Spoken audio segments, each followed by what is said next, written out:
Look at the phone in your hand. The screen came from China. The chips came from Korea. The lithium was mined in Africa. The factory worker who built it maybe gets $180 a month, but the CEO of that company makes millions per day. You think the system is normal? You're wrong. If you don't understand the real mechanism that decides whether money goes into your pocket or not, whether you get a job or not, whether you become rich or stay poor, you'll spend your entire life like a gear in someone else's machine. Today, I'm showing you the hidden economic system that controls your entire financial life. And trust me, once you understand this, you'll never see money the same way again. Let's meet Jake. Jake is 25 years old. He's normal. He works full-time. But Jake has a problem. He needs a new laptop for work, $800. He wants a new car, $25,000. He needs to buy his friend a wedding gift, $300. And he's planning to take his parents on a vacation to Florida, $3,000. Total, $29,100. But Jake's salary, just $3,500 per month. And right now, he has only $500 in his bank account. So Jake has to make a hard decision. He can't buy everything. He has to choose. And this is where economics starts. Here's the biggest problem in the entire world. It's not that technology is bad. It's not that smart people are missing. The real problem, everything is limited. There's only this much land on Earth. Factories can only produce this much stuff. You only have 24 hours in a day. And your bank account only has this much money. But your wants, they're unlimited. You want the latest car, a bigger house, vacations abroad, expensive clothes, everything. Economists call this gap scarcity. And scarcity is why there's competition, why there's stress, why people fight over money. Imagine for 1 second, what if everything was unlimited? Free food, free cars, free money for everyone. What would happen? Nobody would work. No businesses would run, no innovation, because when everything is free, why bother trying? But that's a fantasy. In the real world, scarcity exists, and that means you have to make choices. So Jake made a decision. He bought the wedding gift, $300. He took his parents on a small local trip, $200. But he didn't buy the laptop. He didn't buy the car. Now, what did Jake lose? The laptop. He could have used it for freelancing, earning $1,000 extra per month. The car, he could have saved 1 hour of commuting daily, 1 extra hour of sleep. This is called opportunity cost.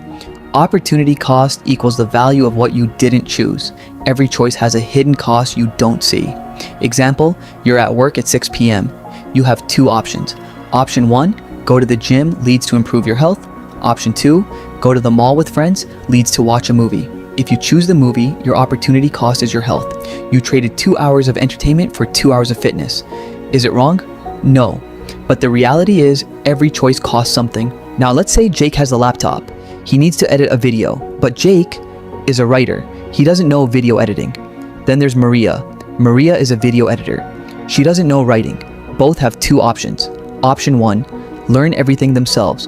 Option 2, help each other. Jake says to Maria, I'll write a blog for you. You edit my video. Maria agrees. And this is called trade. Trade equals, I give you what I'm good at. You give me what you're good at. This is so simple. But the entire world's economy runs on this. USA exports software and technology.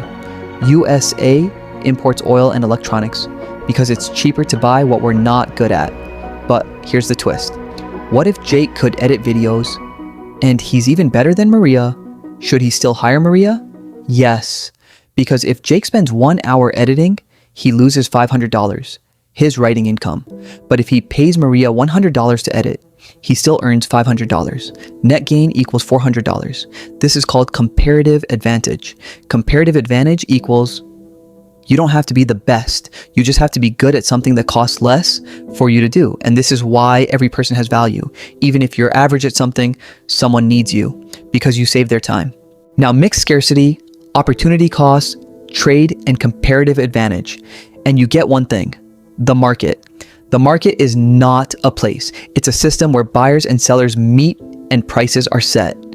Example, you're thirsty, you want a water bottle, normal day, $2. But suddenly, heat wave hits. Everyone's thirsty. Demand spikes, but supply, still the same. What happens? Price goes up, $2 to $4.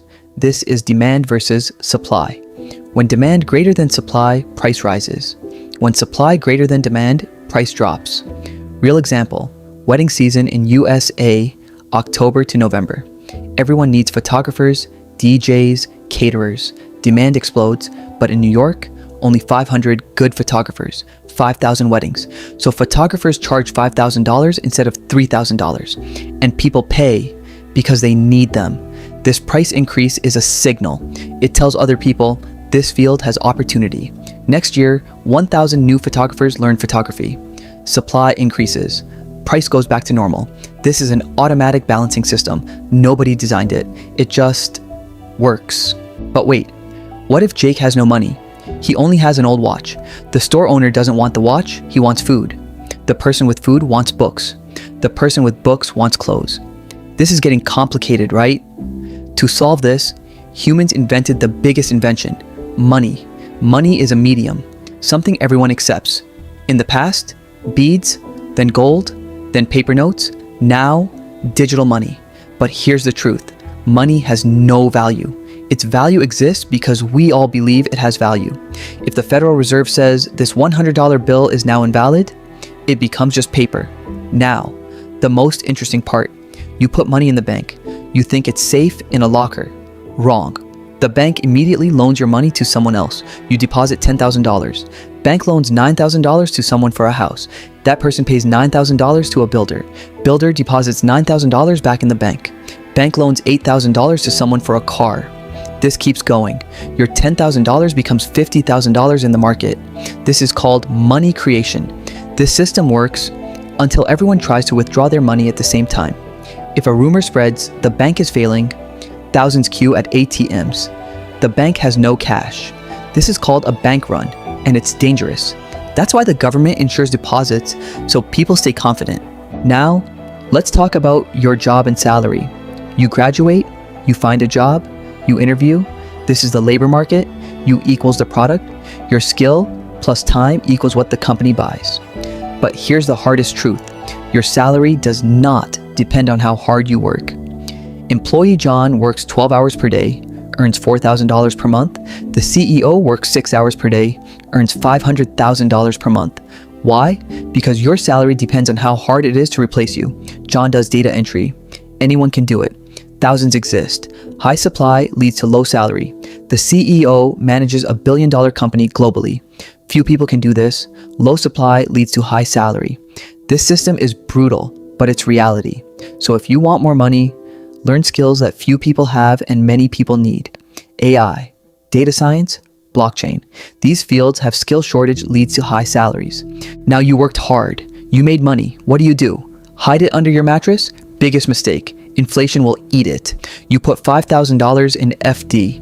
Bank says 6% interest. 1 year later, you have $5,300. You earned $300. You're happy. But last year's sandwich was $10.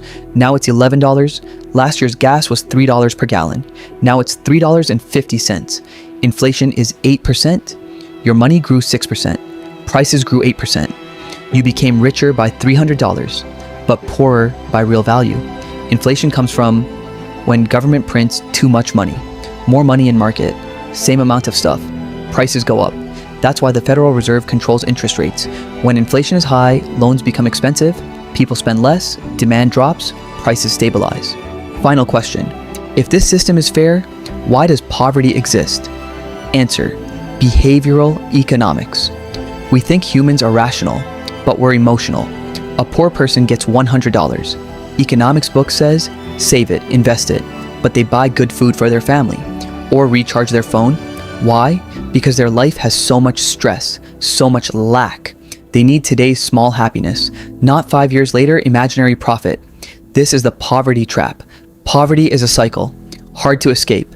Poverty is not just lack of money, it's lack of hope.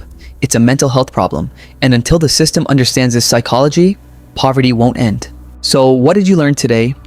Economics is not just about money, it's about human behavior. Scarcity forces choices. Every choice has opportunity cost, trade benefits. Both parties. Market is an automatic system run by demand and supply. Money is just a tool. Value depends on trust. Banks create money from thin air. Inflation is stealing your wealth. Your salary depends on replacement value. Poverty is a psychological trap. And no economic system is perfect. The person who understands this game makes better financial decisions. They don't become a victim of the system. They use the system for their advantage. If this video added value, smash that like button.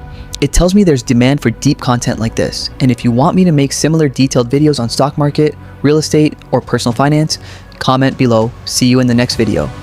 Until then, take care and make smart decisions.